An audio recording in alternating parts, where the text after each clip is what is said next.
Welcome to this week's On the Couch with Dan and Dane, and today we're going to talk about how to fast track your deposit, right, when you're saving for a property. First up, man, I'm going to jump in. Usually I throw over to Dan straight away. But he's jumped in. He's taken the easy option out here is what he's done today, ladies mate, and gents. this should form the base of any investing, right, is good money habits. So whenever you're looking at how to actually turbocharge my savings, it's really having a critical look at your budget. Okay, so with your budget, and I try and look at like what is called reward-based saving. So it doesn't mean you need to go into me going every night until you actually can afford the house, but find your little milestones along the way where you can reward yourself.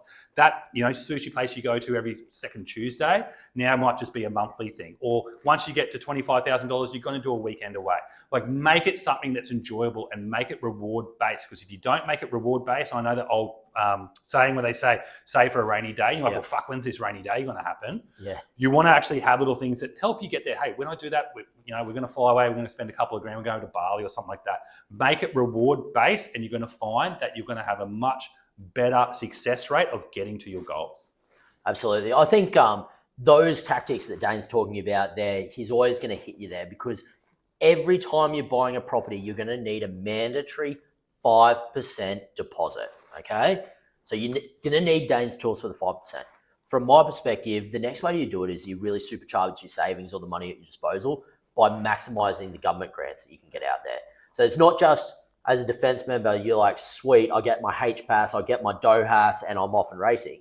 You also get to pair it up with all the government schemes, right? So you get your first homeowner grants that you're going to get. Yep. It varies around Australia. And then you got stamp duty exemptions. Again, varies around Australia as to what you can get exemptions for or how you can dodge it. And there is even not just the normal state government stuff, but there's exemptions from having to live in properties in certain parts of Australia, buying it as your own home, getting the first homeowner's grant, not having to pay stamp duty because you're a defence member. So there's all these little 1%ers that you can always just plug and play into your plan that most of you don't know about, right?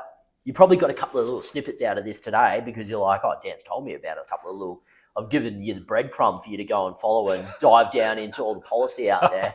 But at the end of the day, you need your 5%. Mm-hmm. You turn around, you got your 5%, you're right, now I am on my way. I need to maximize every little cent that the government can give me to make sure I can get into my own home and get as much money as you can out of the government, because you pay enough in taxes, you might as well get some back for yourself. Absolutely. And you don't get to do it on your subsequent properties. So if you screw it up on the first one, you might as well just flush them all down the toilet. There you go. All right, that's it. Great. They can work in conjunction. Good money habits. Make sure you get the money out of the government. You've got to be on that road. See you next week on the couch.